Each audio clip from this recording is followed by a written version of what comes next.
Welcome to today's podcast. Today we're in Haida Gwaii, and I'm with Douglas Moody. He is one of the watchmen here, but also boat operator, transport for the watchmen that reside in this remote and beautiful destination. So we're going to learn a little bit about his role in getting people around these parts of the remote Haida Gwaii coast. So thanks for joining with us today. You're very welcome. Before we dive into today's episode, I want to tell you, if you've ever dreamed of experiencing one of the incredible destinations that we talk about on the show, be sure to visit farandawayadventures.com. For over 30 years, I've helped travelers discover some of the most extraordinary destinations on Earth. If this is of interest, check out the link in the description to farandawayadventures.com, and we'd be happy to make your next trip unforgettable. Now, Douglas, do you want to just tell me a little bit about how you got involved in transporting people and maybe working in this area of Haida Gwaii? Well, I was born and raised on Haida Gwaii, so I've spent my entire life on the ocean. And my mother was actually a part of the Watchman program when it first came into play in the 80s and 90s. So she came down here and looked after these places, and Tanu specifically with me as a child. So I got to spend every summer from when I was born to when I was 13 in Tanu, Skedans, and Hot Springs. Wow. And so do you have any other siblings that came with you? Or I do have some half-sisters, more specifically one that would come down here with me every so often, and some cousins as well would tag along. But for the most part, it was me and my mother and some of my older aunties and a lot of elders actually from Skidegate back then. And so did you have a chance while you were here to learn from those elders and from the others that you came with? Yes, a lot of the knowledge that I hold and pass on now, I have gathered from spending time here with my mother and my aunties and the older people that were working here with us, and just through living in town, like in Skidegate, that's where the majority of the southern part of Haida Gwaii resides now. So all of the villages down here, like Skedans, Tanu, Windy Bay, all of those villages moved to Skidegate, and that's kind of where all of the collective knowledge on the Haida Nation is based there, in Masset as well. Yeah. Did you find it hard living here as a young kid? Kind of so remote, and the remoteness is quite a shock to some, but like if you're born and raised here, it's just a part of like who you are and where you come from. But after going to school here and then moving away, that was quite kind of a major culture shock for me. It was just seeing what else is out there. Like when I moved to Gibsons, British Columbia at 13, I made some friends there, and they asked if we still lived in longhouses. Like that's just how far away that this place is to some people, right? Yeah. Wow. And I mean, this is such a very unique destination. I mean, you're on the coast all the time. Did you, I guess, growing up in this part of the world, what types of traditions did you learn? A lot of my traditional values came from just attending potlatches and local ceremonies in Skidegate in my younger years, and just throughout the last couple years I've really got into reading about our history on the internet and through books, wherever I can find it really. I tried to gather as much information as I can, so when I come down here I'm prepared. Yeah.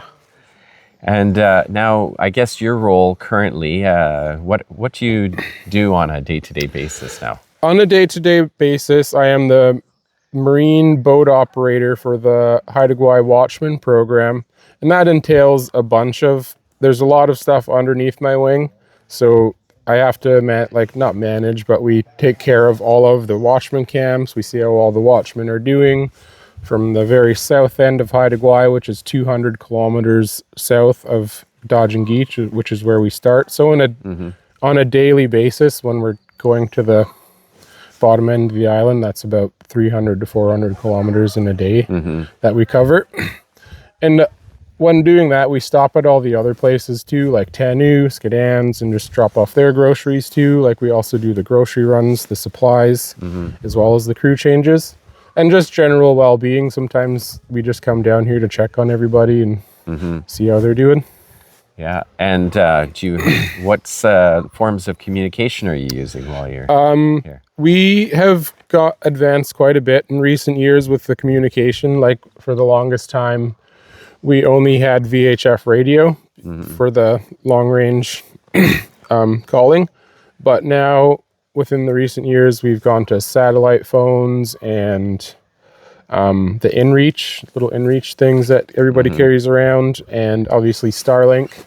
And the VHF is still our main source of talking with everybody around here, just because it's all marine based with all the guests and all the other camps as well. Yeah. And that's about it. Yeah, cool. Well, I find it such you really feel the remoteness of this destination when you come here. And you look on a map where Haida Gwaii is, and you see, this big, huge island in the ocean in the west coast of British Columbia. And you don't realize how few people actually live in these parts. But there used to be lots of villages scattered throughout this area. And I guess from what I understand, smallpox. Yes, at the peak of the Haida Nation's population, there was anywhere from 20 to 30,000 Haida people, say, I don't know, 200 to 500, even further back. There was a lot more Haida people on Haida Gwaii prior to smallpox. The smallpox epidemic wiped out 99% of the Haida Nation. There was about less than 400 people left. And so many people from this area moved then to Skidegate? Yes, not the entire, but all of the villages on the southeast coast of Haida Gwaii were asked by the old chief of Skidegate to move back to Skidegate with them, so the Haida Nation could be one again. Just because there was so little of them, they banded together just to be there still. Well, walking around this island here, Tanu Island, where the Tanu village is, really you can see some old pictures from maybe 100 years ago of what it used to look like. But now what you see really is moss-covered beams and poles from the various buildings. Indeed. Can you tell me a little bit about maybe what used to be here and what is here now for people to see? So at the peak of the Tanu village, like Dee mentioned, there was upwards of 500 people living in this not small little town, but this town here. So there was 24 Haida longhouses, which would hold anywhere from 20 to 50 people, like your whole family, immediate family, and some cousins and whatnot in every house.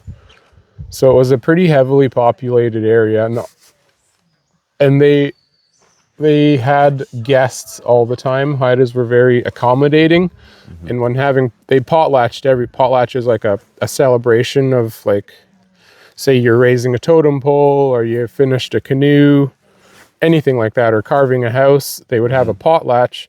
Then when you have a potlatch, you invite all your guests, and then they need somewhere to stay too. So the Haida longhouses were built to accommodate. And that's what you just walked through there was Tanu. And I don't know if you've seen it, but the outlines of the houses were very large. Yeah, very big buildings. Yes. And the beams are massive cedar trees as well. Very cool. Lot of ingenuity. Well, and I can see why they would need to gather so many people. Indeed.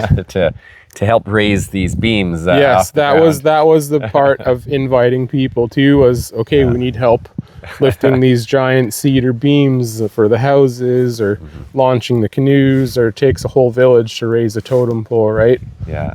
They didn't have any machines back then. It was all manpower.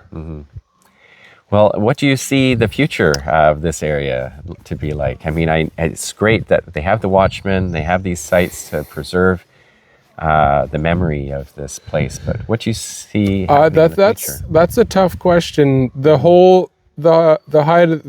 Traditionally the Haida believe that when something like a totem pole or the longhouses, when they fall or decay, that you let them return to their natural state. So that's kind of why we leave this village as is, and we're not trying to preserve everything. It's because the traditional Haida belief is to let nature take its course and return these things back to the earth. But for the future, I would like to see more Haida people down here. Like the Watchman program is great. Like we got Haida people working down here at this capacity, but it'd be great to see more Haida people just like coming down here to harvest and harvest seasons and just spending more time in Gwaii Haanas. It'd be very cool. Wow. Well, Gwaii Haanas is definitely a special place, and it's wonderful to be here. And you're very fortunate to be able to work in this part of the world. I believe it. I cherish it. Well, thank you so much for joining me on the podcast today. It's good to learn from you today. You're very welcome. Okay. Thanks for tuning in. Discover your next unforgettable journey at farandawaядventures.com. Experience the world differently.